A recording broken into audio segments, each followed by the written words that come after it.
This is where it all started. April 2nd, 2025, where President Trump implemented some of the most fair and balanced trade propositions this country has ever seen. I remember when Harley Davidson couldn't sell their motorbikes into India because of the fact that India, the tax was so high, the tariff was so high. And Harley was forced to build, I guess they built, I don't know, that was a while ago, but I think they built a factory in India in order to avoid paying the tariffs. And that's what people can do with us. They can build a factory here, a plant or whatever it might be here, and that includes the medical, that includes cars, that includes chips and semiconductors, that includes everything. If you build here, you have no tariffs whatsoever. And I think that's what's going to happen. I think our country is going to be flooded with jobs. Now, as an American, how can you be mad when you hear this? How can you actually be upset when you hear President Trump speak like this? All he does is speak up for America every time he opens his mouth on a microphone.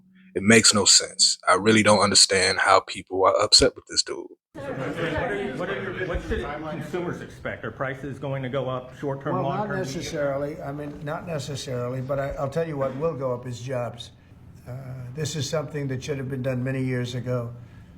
China did it. China did it at a level that probably nobody's ever seen before.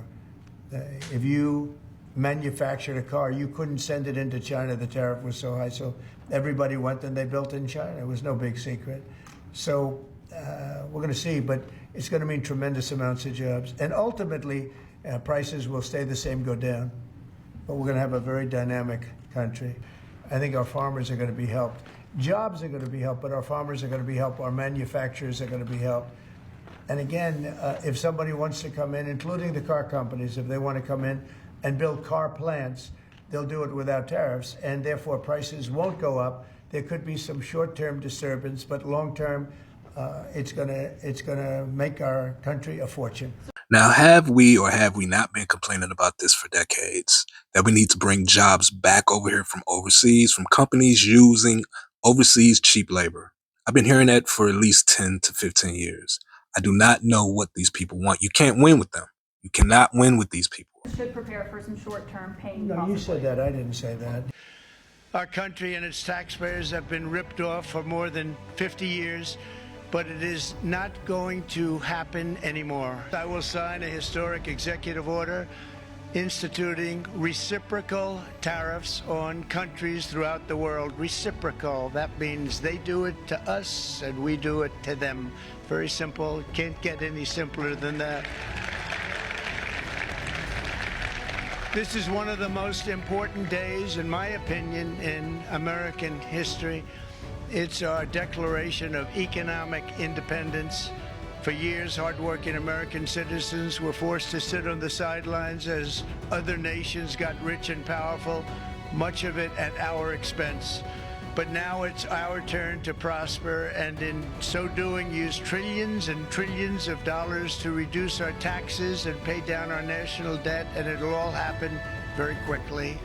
With today's action, we are finally going to be able to make America great again, greater than ever before.